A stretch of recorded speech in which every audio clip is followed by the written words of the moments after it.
안녕하세요.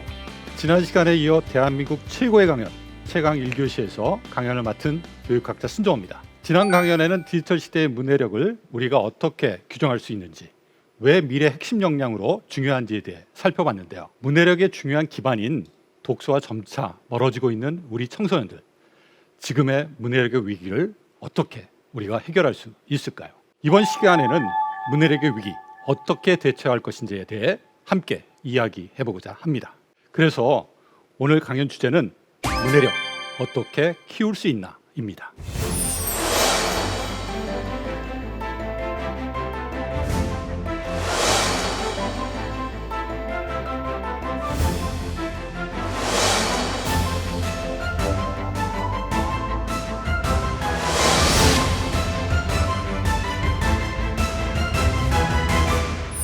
지난 시간에는 우리 청소년들의 문해력 위기에 대해서 이야기를 했습니다. 책을 읽지 않는 우리 청소년들, 그렇다면 어른들은 어떨까요? 결과가 충격적입니다.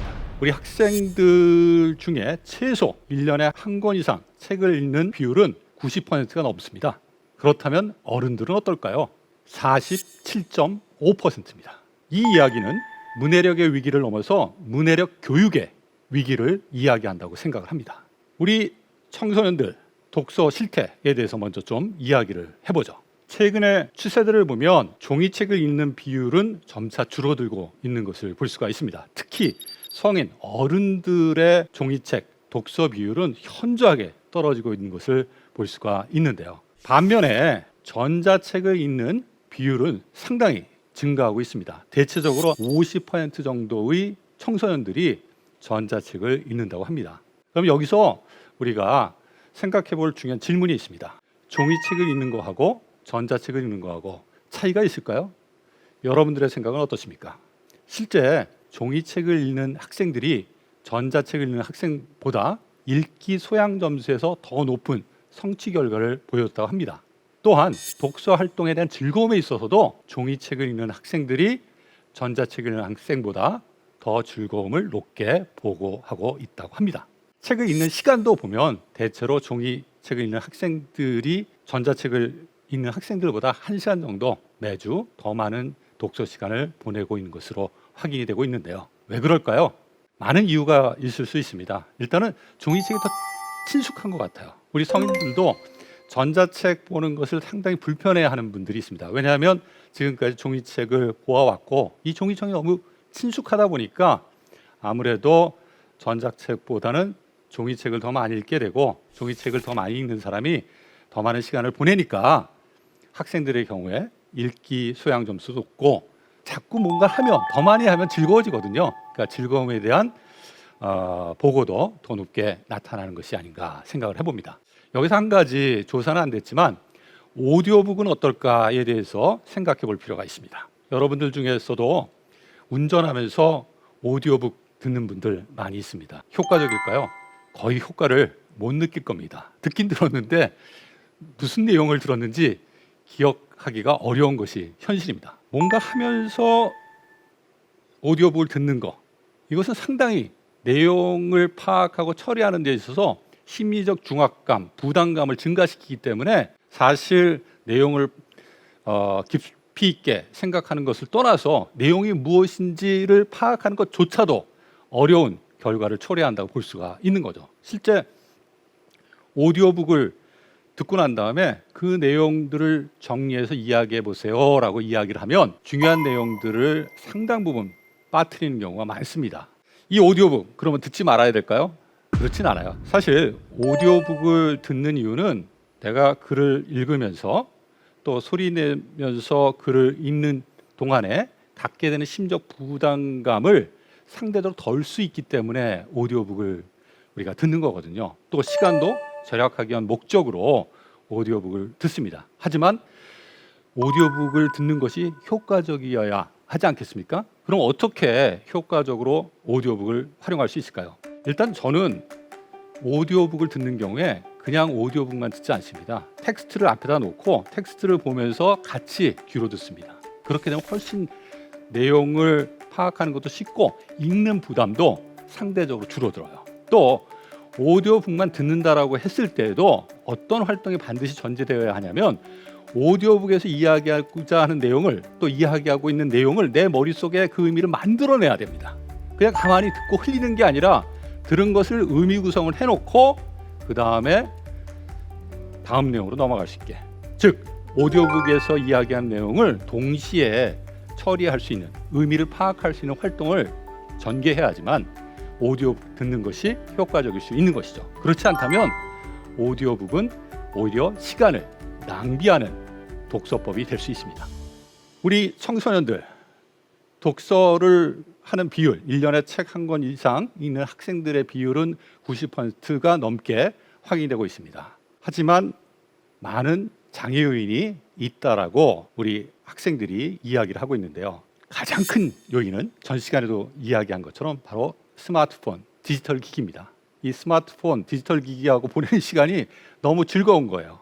따라서 책 읽는 고통으로부터 벗어나고 싶고, 그 고통을 내가 감당할 이유가 없다고 생각한다면 굳이 많은 정보들을 스마트폰이나 디지털 기기를 통해서 접할 수 있는데 책을 읽을 이유가 없다라고 생각할 수 있는 것이죠. 또 소위 말해서 학교 공부 때문에 책 읽을 시간이 없어서 책은 읽고 싶지만 하지 못하고 있다라는 비율도 상당히 높은 것으로 확인이 되고 있습니다. 그 다음 세 가지 우리 학생들이 이야기한 독서 장애 요인에 대해서 생각해 볼 필요가 있는데요. 책 읽는 습관이 들지 않아서가 세 번째 이유입니다. 어렸을 때 디지털 기기에 익숙해져 있다 보니까 책을 가지고 생각하면서 집중해서 그 의미를 구성하는 활동이 힘든 거예요. 어렸을 때 습관이 중요합니다. 또 책 읽기가 싫어서가 네 번째 높은 장애 요인으로 이야기되고 있는데, 왜 책을 읽기가 싫을까요? 물론 이제 디지털 기기를 통해서 정보를 접하고 영상을 보는 게 좋아서 책 보는 게 싫다 이렇게 얘기할 수 있지만, 강요에 의해서 책을 읽는 경우가 많기 때문에 이런 답이 나타나는 겁니다. 자발적으로 책을 읽기보다는 외부의 요구에 의해서 책을 읽는 상황들이 만들어지다 보니까 책을 읽는 것이 싫어지게 되는 것이죠. 마지막으로 읽을 만한 책이 없어서. 이 대답을 한 이유가 무엇일까요? 책이 없어서 진짜 읽을 만한 책이 없다고 한 걸까요? 또 본인들이 판단할 때 정말 좋은 책이 없어서 읽을 만한 책이 없다라고 이야기를 한 걸까요? 아닙니다. 자기가 읽고 싶은 책이 없다는 얘기입니다. 이 얘기는 고전, 또 과학이나 경제 등과 같이 어려운 책들, 이런 것들을 우리가 권장하잖아요. 이 권장하는 책들, 아이들이 봤을 때는 읽고 싶은 책이 아닙니다. 읽을 만한 책이라고도 생각을 하지 않고요. 따라서 아이들이 관심을 가질 수 있는 주제들을 가지고 독서를 시작하는 게 되게 중요한데, 우리 독서 문화가 아이들의 관심, 주제를 인정하고 그것을 기반으로 해서 독서 활동을 확장해 가도록 권장하는 그런 문화가 아직 아니기 때문에 이런 응답이 나타난 것이 아닌가라는 생각을 해봅니다. 우리 청소년들의 문해력, 한마디로 얘기하면 긴 호흡의 어려움을 호소하고 있다. 긴 글 읽기가 너무 어렵다라고 하는 게 우리 청소년들의 이야기예요. 왜 그럴까요? 디지털 환경의 특징하고도 관련이 있죠. 단문으로 SNS를 통해서 소통하고, 또 정보를 우리가 전달할 때에도 디지털 환경에서 공유되는 정보들을 보면 아주 요점 중심으로 구성돼서 소통되는 경우가 되게 많습니다. 이 디지털 환경의 특징이 긴 호흡, 긴 글이기보다는 짧은 호흡, 짧은 글로 이루어졌다라고 하는 것이 한 이유가 아닐까라는 생각을 해봅니다. 이러다 보니까 TLDR 문화라고 하는 것들이 만들어지고 있다라고 이야기를 합니다. 뭐냐? Too long, don't read. 너무 길면 안 읽는다.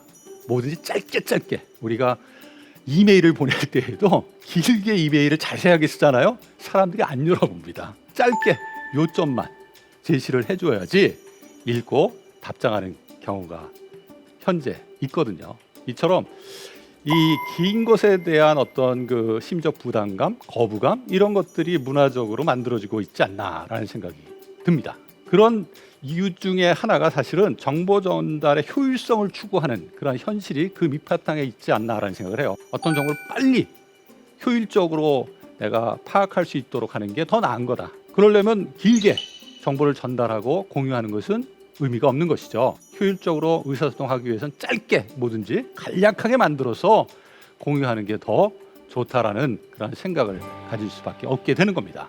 이렇다 보니까 우리가 어떤 그 너튜브나 이런 데 동영상 올라가는 거 보면 15분짜리들 되게 많잖아요. 보통 우리가 주의 집중 연구를 보면 한 10분에서 15분 정도 주의를 지속할 수 있지만 그 이상이 되면 되게 사람들이 지루해지고 주의가 산만해진다라는 연구 결과를 기반으로 이런 그 SNS 상의 그 동영상들은 대체적으로 15분 이내로 만들어서 올리는 경우가 많습니다. 근데 요새는 어떻습니까? 15분도 길어서 사람들이 그걸 못 버텨요. 쇼트라고 해가지고 30초짜리 1분 이내 영상들이 더 인기가 있지 않습니까? 그러다 보니까 요새 보면은 정보들을 요약해주는 서비스까지 등장을 하고 있습니다. 뭐 학원이나 회사에서 주요 고정 같은 경우에 그것들을 아주 간략하게 요약해서 요점 중심으로 서비스를 제공하는 그러한 비즈니스도 최근 들어 나타나고 있다고 하는데, 이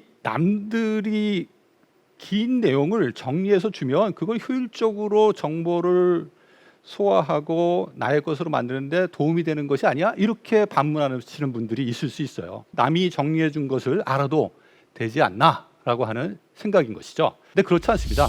문해력의 핵심은 스스로 긴 글의 핵심을 찾는 겁니다. 자기 스스로 찾아야 돼요. 그 의미를 구성해내는, 크리에이트해내는 그런 경험이 사실 사고하는 힘의 핵심이 되는 거고, 우리가 책을 읽고 문해력을 키우는 가장 중요한 목적인 것이죠. 자기 스스로 의미를 구축해냈느냐, 남이 그 의미를 만들어서 제시해 주었느냐, 이것은 큰 차이를 만들어냅니다. 실제 간단한 실험에서도 이러한 현상들을 볼 수가 있는데, 학생들에게 단어쌍을 주고 그 단어쌍을 제한된 시간 내에 외우도록 요구를 합니다. 예를 들어서 자전거 개 한 쌍, 달력 뱀 한 쌍, 사과 핸드폰 한 쌍 해서 쭉 그런 쌍으로 된 단어 목록들을 제시를 해주고 제한된 시간에 그것을 모두 외우도록 요청을 하는데, 이때 두 개의 집단에게 조금 다른 도움을 제공합니다. 제시된 단어쌍을 무조건 외우는 것은 되게 비효율적인 학습 방법이기 때문에 이 두 단어가 들어간 문장을 활용해서 단어쌍을 기억하도록 하는데요. 첫 번째 집단은 그 두 단어가 들어간 문장을 다 만들어서 제공해 주는 겁니다. 예를 들어서 자전거 개라는 단어쌍을 외울 때 연구자가 개가 자전거를 쫓아가고 있다라고 하는 문장을 제시해 주고, 이 문장을 활용해서 단어쌍을 기억하도록 도움을 제공합니다. 또 다른 집단은 어떻게 도움을 주느냐, 아까 문장을 연구자가 다 만들어 주는 것이 아니라 힌트만 줘요. 단어쌍을 기억할 때 스스로 문장을 만들어서 기억하려고 노력하면 그 효과가 훨씬 좋을 거다. 그러니까 스스로 두 단어가 들어가는 문장을 만들어서 한번 제시된 단어쌍을 기억하도록 한번 노력해봐라. 자, 나중에 실제 얼마나 많은 단어쌍을 기억하고 있는지 확인해 보면 그냥 무조건 외우려고 하는 집단보다 연구자가 단어쌍이 들어간 문장을 제시해 준 집단이 단어쌍을 훨씬 더 많이 기억을 합니다. 그런데 연구자가 문장을 제시한 집단하고 스스로 문장을 만들어낸 집단, 이 두 집단을 비교해 보면 두 집단 간에도 차이가 나타나요. 누가 단어쌍을 더 많이 기억하느냐. 스스로 그 문장을 만들어서 단어쌍을 기억하려고 한 집단이 훨씬 더 높은 결과를 나타내 보입니다. 왜 그러냐? 자기 스스로가 그 의미를 만들어냈기 때문에 그 의미에 대한 깊이 있는 경험을 한 것이고, 이것이 기억에 영향을 미쳤다고 볼 수가 있는 것이죠. 이것을 우리는 생성효과라고 합니다. 자기 스스로 만들어내는 결과물을 우리는 더 깊이 있게 이해하게 되고 더 오랫동안 유지하게 된다는 것이죠. 따라서 자기 스스로 뭔가를 만들어내는 경험이 되게 중요하고, 문해력을 키우기 위한 독서 활동도 그 내용의 핵심이 무엇인지를 스스로 찾고 나의 것을 만드는 그런 노력이 상당히 중요하다고 이야기를 할 수가 있는 것이죠. 이 생성학습은 우리가 공부할 때에도 유효하게 적용될 수 있습니다.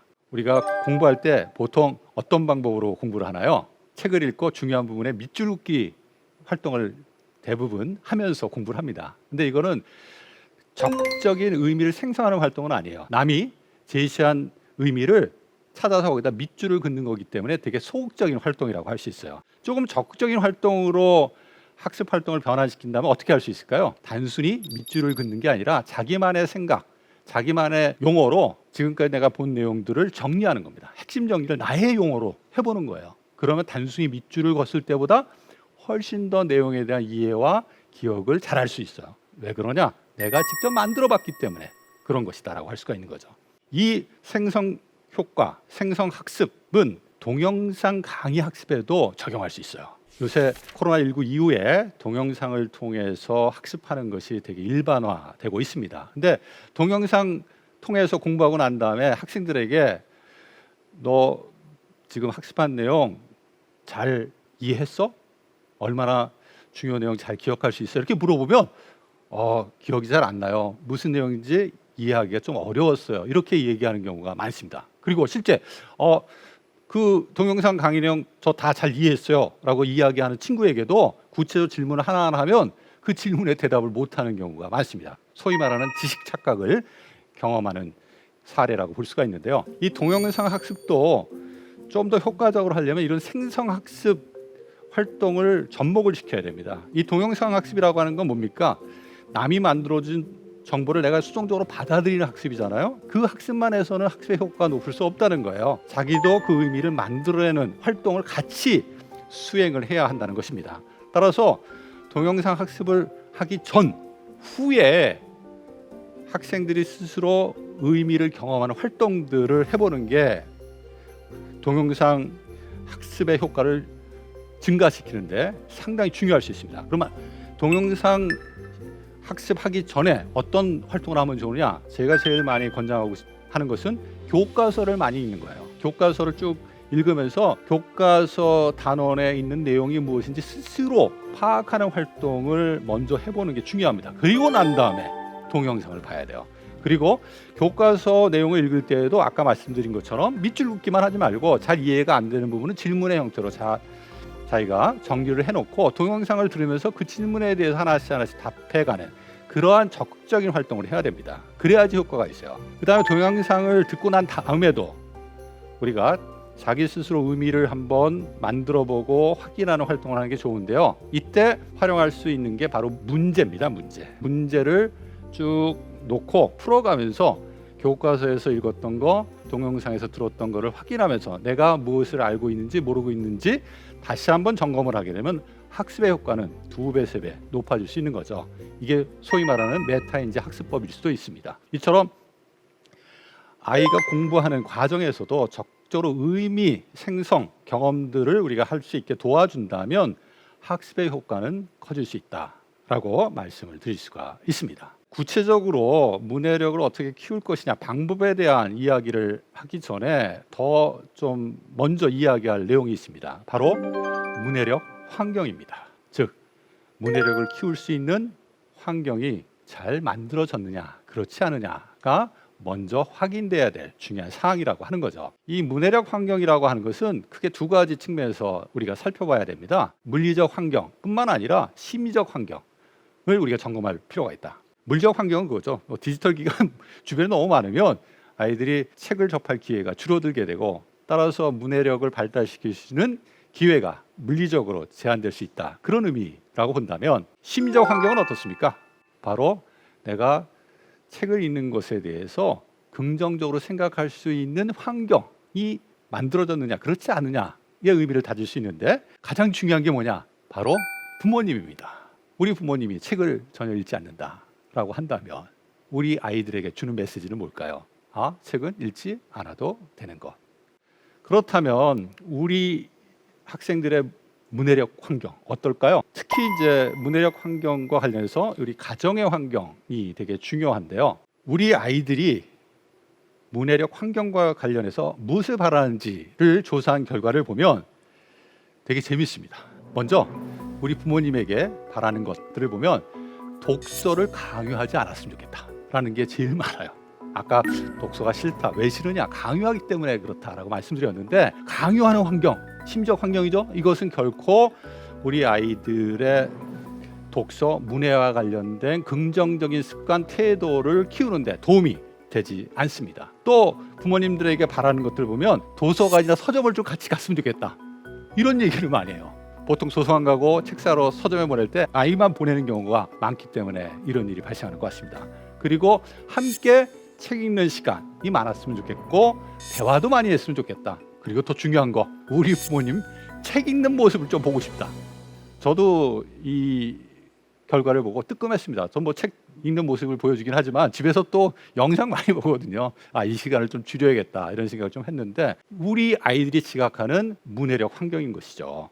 이런 문해력 환경과 관련해서 또 중요한 게, 이 문해와 관련된 경험들을 사회적으로 공유하는 문화를 갖는 겁니다. 우리 학생들하고 어른들하고 또 학생과 학생 간에 책을 읽고 난 다음에 대화를 나누는 빈도에 대해서 조사를 해보면 거의 대화를 하지 않는 것으로, 그냥 혼자 읽고 마는 거예요. 근데 혼자 책을 읽고 그냥 마는 경우하고, 같이 책을 읽고 책을 읽은 경험에 대해서 같이 공유하는 그런 환경이 만들어진 거하고 큰 차이를 가질 수 있습니다. 나중에 또 말씀을 드리겠지만, 사회 촉진 효과라고 해서 우리가 어떤 것들을 하는 데서 같이 으쌰으쌰 문화를 공유하게 되면 하는 게 훨씬 더 부담도 적고 즐거워져요. 근데 지금 우리 문해력 환경과 관련해서 내 문해 경험을 공유할 수 있는 그런 문화에 대한 지각, 조사 결과를 보면 공유 문화가 상당히 안 갖춰졌다, 이렇게 우리가 이야기를 할 수 있는 것 같습니다.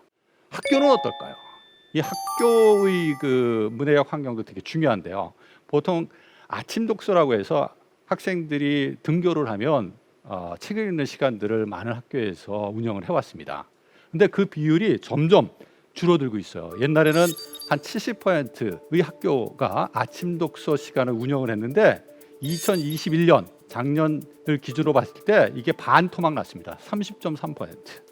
특히 초등학교는 그대로 아직까지 또 높은 아침 독서 프로그램 운영 비율을 보이지만, 중학교, 고등학교는 거의 하지 않는, 특히 중학교 같은 경우는 이전에 좀 많이 했는데 최근 들어서는 거의 운영하는 학교가 없어지고 있는 상황을 볼 수가 있습니다. 아침 독서에 대해서 학생들이 어떻게 지각하느냐, 강제로 시키니까 이거 나한테 별로 도움이 안 된다, 이렇게 생각을 많이 할 것 같은데 그렇지 않습니다.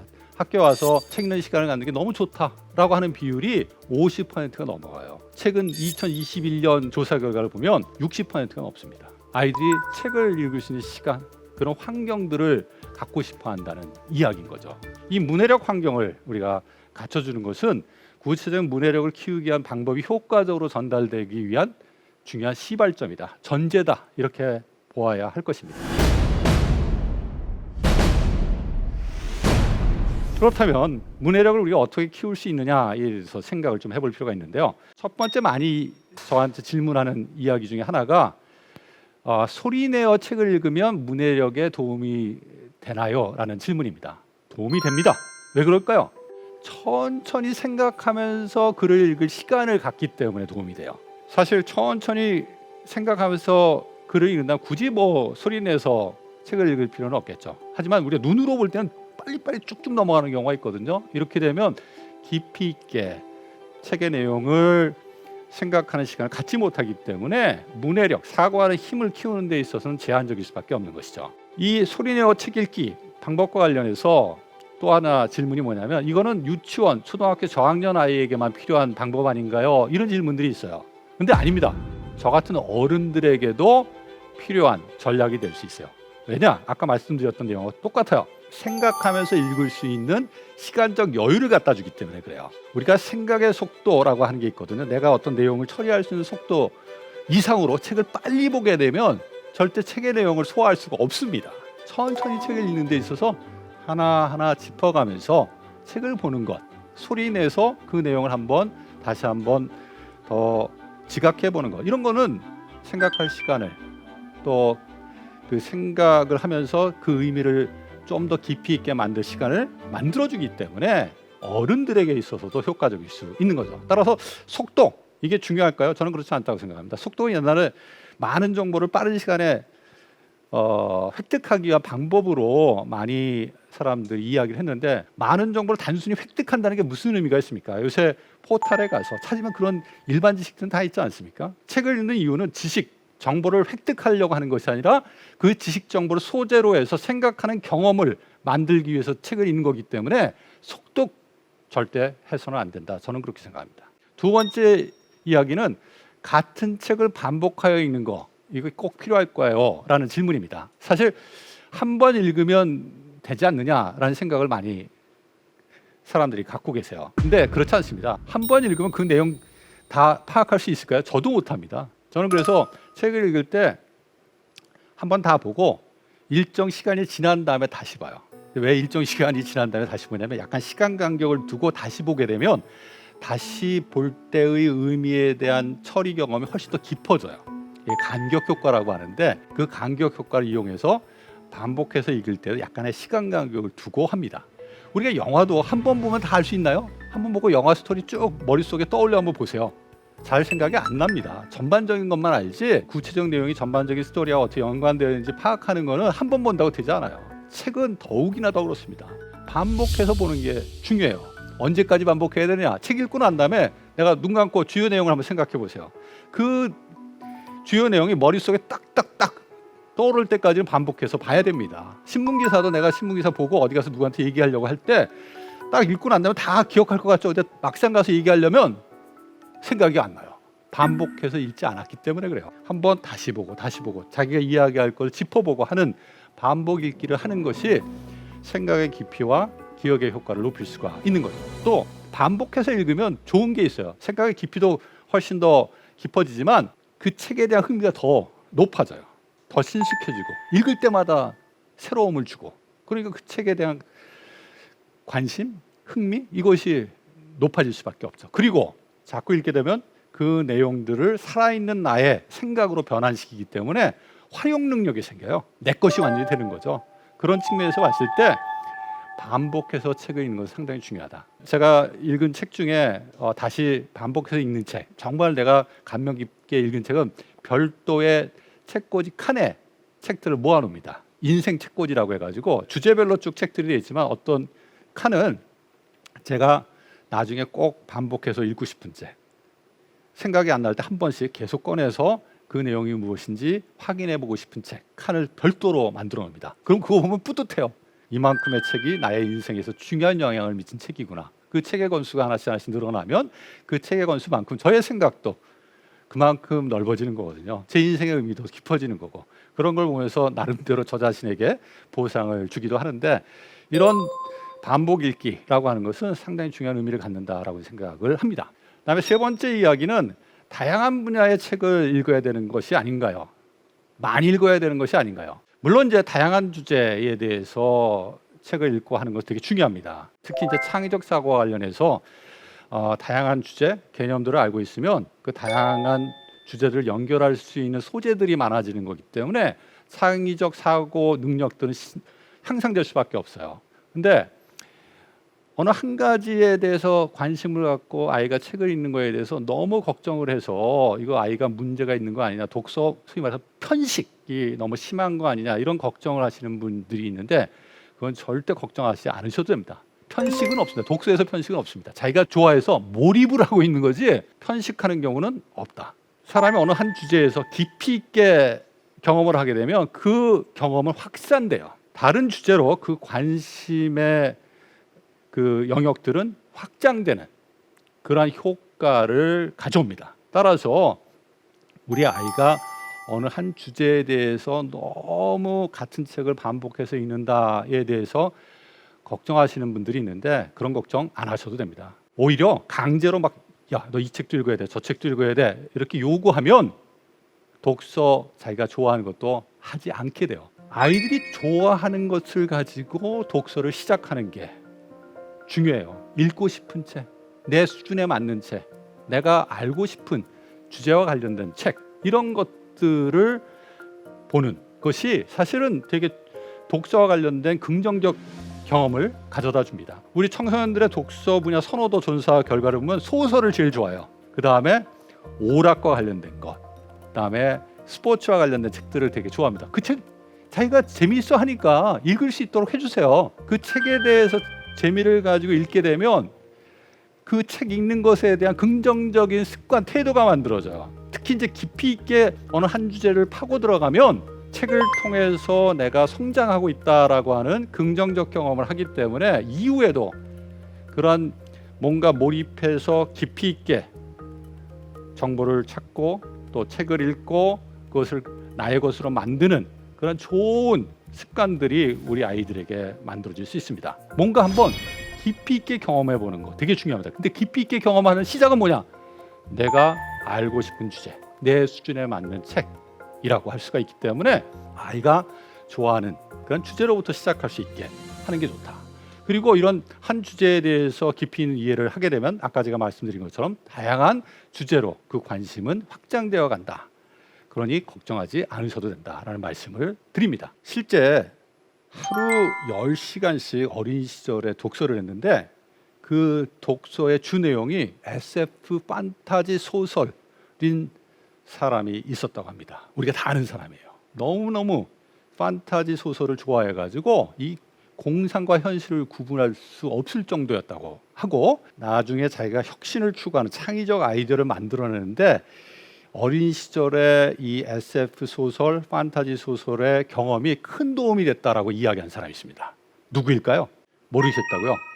지금 현재 세계 최고의 부자입니다. 누구인지 다 아실 겁니다. 바로 일론 머스크. 앞으로 지구가 그 생명을 다했을 때 인류의 지속성을 위해서 화성에 인류가 살 수 있는 환경을 만들겠다. 아주 엉뚱한 생각이지만 하나씩 그것을 실현하기 위한 도전을 하고 있는 비즈니스맨이자 공학자라고 할 수 있는 분이죠. 이러한 도전 정신, 창의력, 이것이 어렸을 때 자기가 관심 있는 독서로부터, 독서 경험으로부터 나왔다라고 하는 것 한번 생각해 볼 필요가 있을 것 같습니다. 또 아까 말씀드렸는데 이 독서 경험의 사회적 공유 되게 중요합니다. 같이 독서 활동을 하고 내가 독서한 결과들을 이야기 나누는 환경을 갖고 있느냐 그렇지 않느냐는 독서 활동을 지속하는 데 있어서 큰 힘이 되느냐 되지 않느냐의 차이를 가져올 수 있습니다. 이러한 사회적 공유가 어떤 활동의 의미를 증가시킨다라고 하는 현상을 사회적 촉진 효과라고 합니다. 이 현상은 노만 트리플릿이라는 사람이 사이클 선수들 훈련을 시키는데 혼자 개인 훈련을 시켰을 때보다 같이 집단으로 훈련시켰을 때 훨씬 효과가 크다는 것을 보고 발견한 그런 현상인데요. 책 읽기도 마찬가지입니다. 운동할 때와 똑같이 학생들이 책 읽는 거에 대해 심리적 부담을 갖거든요. 이때 같이 책 읽기를 하면 심적 부담을 줄일 수가 있어요. 그리고 내가 책 읽은 경험을 같이 공유하게 되면 훨씬 더 책 읽는 경험에 대한 긍정적인 생각을 갖게 되고 또 나아가서 같이 친구들을 만날 수 있는 기회가 요새 많지 않습니까? 그래서 사회적인 어떤 만남, 교우관계 이런 것들을 확장할 수 있는 좋은 기회가 되지 않겠나 이런 생각을 해봅니다. 실제 보면 학생들이 이러한 사회적 공유 경험과 관련해서 독서 동아리에 많이 참여를 하고 있는데 대부분이 학교에서 운영하는 독서 동아리에 참여하는 것으로 확인이 되고 있는데 학생들이 조금 더 참여하고 싶은 모임이 무엇이냐라고 우리가 물어봤을 때 좀 귀담아 들을 결과가 있는데 바로 가족 독서 동아리입니다. 가족들하고 같이 책 읽고 그 책 읽은 경험을 공유를 하고 싶다라고 하는 이야기를 되게 많이 해요.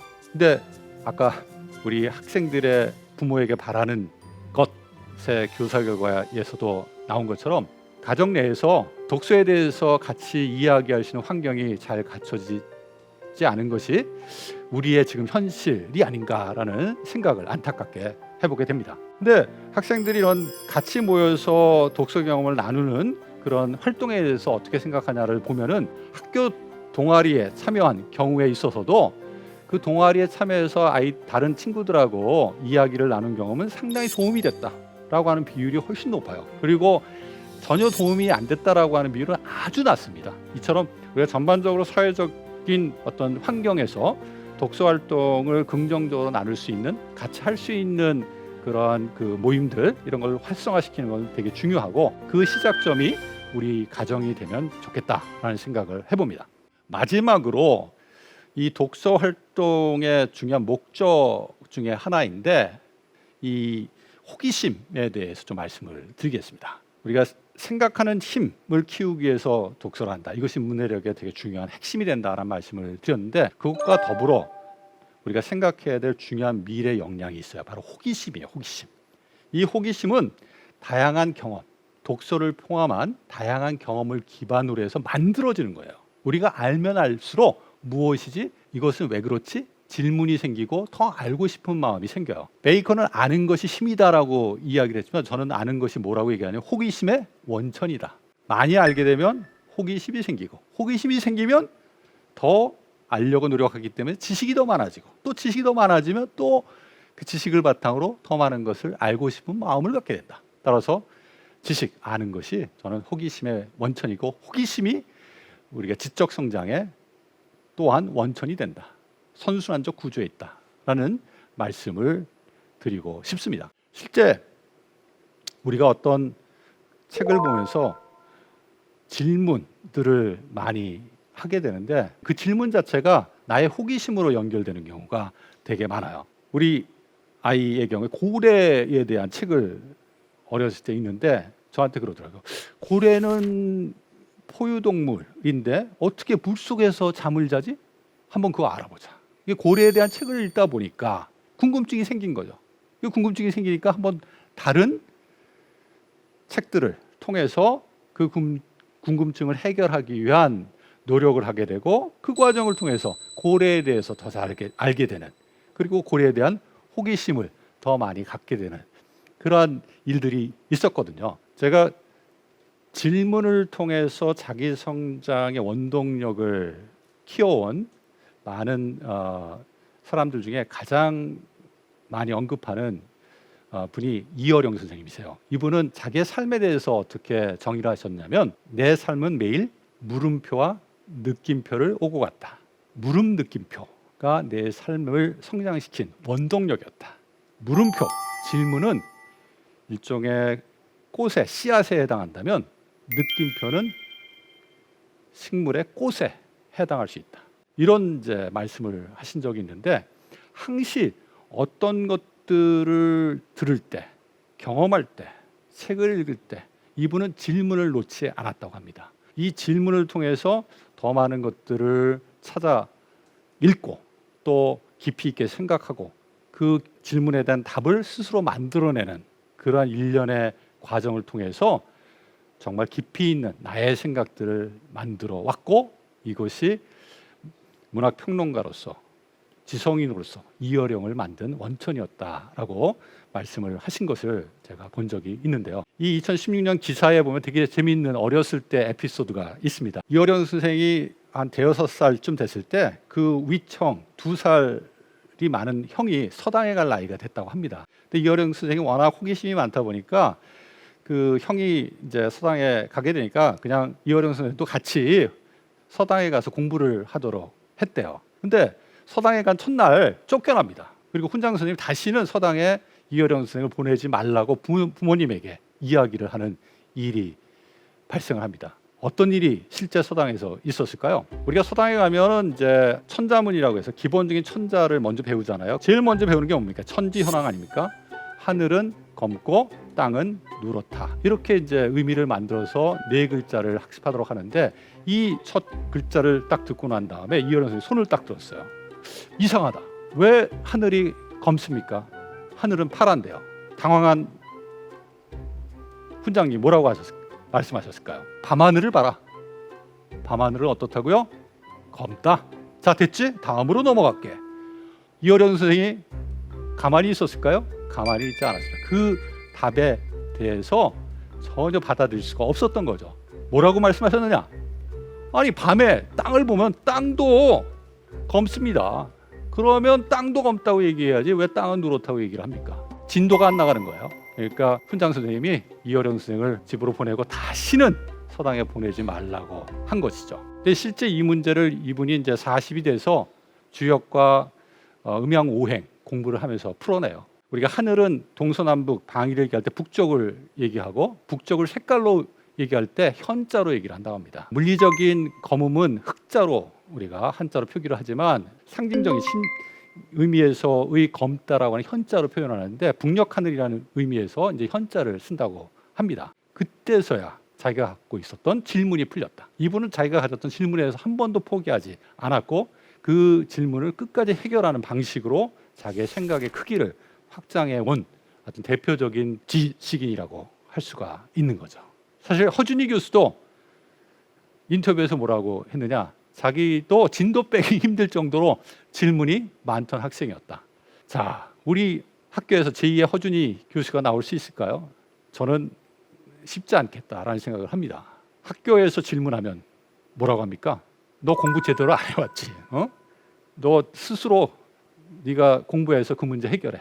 이게 일반적인 문화거든요. 질문하면 칭찬받는 게 아니라 혼나요. 그러니까 누가 질문하겠습니까? 어렸을 때는 그렇게 질문을 많이 하고 알고 싶어 했던 우리 아이들이 학교만 가면 질문을 하지 않게 되는데 참 안타까운 사실이죠. 질문, 호기심은 아는 것에서부터 출발한다. 따라서 우리가 독서를 할 때 독서의 지향점은 생각의 크기를 크게 하는 것뿐만 아니라 지적 호기심, 알고자 하는 마음을 확장시켰는데 두어야 한다라는 말씀을 꼭 드리고 싶습니다. 문해력에 결정적 시기가 있을까요?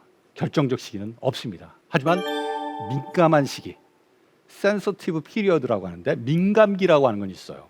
어렸을 때 특히 언어 경험이 비고스키가 이야기한 것처럼 사고 능력 발달에 되게 중요하고 초기 언어 경험을 충분히 우리 어린이들이 갖지 못하게 되면 사고 능력의 제한을 가질 수 있기 때문에 어렸을 때가 문해력 발달의 중요한 시기고 결정적 시기라고는 할 수 없지만 민감한 시기라고 할 수는 있다. 3살 버릇 여든 간다라는 말처럼 어렸을 때 독서 경험을 통해서 생각하는 재미, 경험을 했느냐 하지 않았느냐는 이후에 독서, 문해와 관련해서 큰 습관, 행동의 차이를 만들어낼 수 있다고 이야기를 드릴 수 있습니다. 이와 관련해서 많이 이야기하는 것이 어린 괴테의 이야기죠. 이 할머니가 괴테가 잠들기 전에 항시 이야기를 읽어줬다고 합니다. 이때 할머니가 끝까지 절대 안 읽어줬다고 하죠. 막 어떤 사건이 활발하게 전개돼가지고 어떻게 됐을까 궁금해하는 시점에서 할머니가 책을 딱 스탑을 하고 괴테한테 자, 그 다음에 어떤 일이 발생했을까 한번 생각하면서 잠을 자도록 하자라고 이야기를 했다고 합니다. 잠을 잘 때 어떤 일이 발생했을지 자기 스스로 머릿속에 상상하면서 잠을 자고 다음날 할머니를 만났을 때 다음에 어떤 일이 발생했을지 자기 이야기를 하는 그러한 일련의 경험들을 어린 시기에 가졌다고 합니다. 이 괴테가 어린 시기에 이런 책 읽기 경험, 상상놀이 경험이 자기 문학적 소양을 개발하는 데서 되게 중요한 자산이 되었다라고 이야기한 바가 있습니다. 그리고 할머니가 이런 상상놀이를 더 괴테가 즐길 수 있도록 플레이박스라고 해서 놀이 상자를 생일 선물로 줬다는 이야기는 너무나도 유명합니다. 우리 부모님들 많이 이 프로그램을 보실 텐데 우리 아이의 문해력 상당히 중요합니다. 우리 아이가 자기가 갖고 있는 잠재력을 실현하기 위해서는 생각할 수 있는 기본적 힘을 갖추고 있어야 됩니다. 우리 아이의 문해력 지킴이 바로 부모님입니다. 나부터 문해 관련된 실천 모습들을 우리 아이들에게 보여주는 것이 중요하지 않을까라는 말씀을 다시 한번 드립니다. 아까 말씀드린 것처럼 우리 아이가 바라는 중요한 우리 문해 환경 요소 중에 하나가 뭡니까? 같이 부모님과 책 읽고 이야기를 나누는 겁니다. 따라서 우리 아이의 문해력을 키우고 싶다면 우리 부모님부터 변화되는 모습을 보여야 되지 않을까라는 생각을 합니다. 또한 문해력을 키우는 문해력 지킴이 역할뿐만 아니라 문해 환경을 만드는 문해 환경 지킴이 역할도 해야 돼요. 우리 아이들이 너무 디지털 기기에 이른 시기에 노출되는 것 결코 바람직하지 않고 계속해서 디지털 기기하고 많은 시간을 보내는 것도 결코 좋지 않습니다. 이 디지털 환경은 계속해서 우리의 일상적 상황을 생활을 방해하는 그러한 기능을 한다는 거 다 아실 겁니다. 다큐멘터리 소셜 딜레마를 한번 보십시오. 이 디지털 세계에서 우리 개인의 시간들을 얼마나 많이 빼앗아가고 있고 개인이 하고 있는 일상적 활동을 얼마나 방해하기 위해서 많은 전략들을 인터넷 환경에 디지털 세상 속에 심어 놓았는지 아실 겁니다. 우리의 일상을 방해하는 우리 문해 경험을 방해하는 이런 디지털 환경으로부터 어느 정도 나를, 우리 아이들을 지켜내는 역할을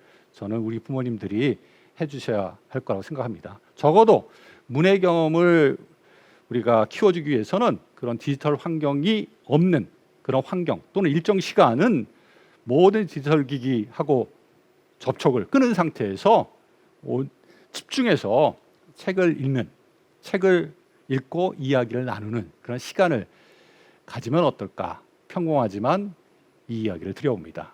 아인슈타인 학교 다닐 때 낙제자였고 집중을 못해서 항시 야단을 맞았고, 초등학교 선생님은 얘는 공부, 학문으로는 절대 성공할 수 없는 아이다라는 이야기를 듣기도 했다고 합니다.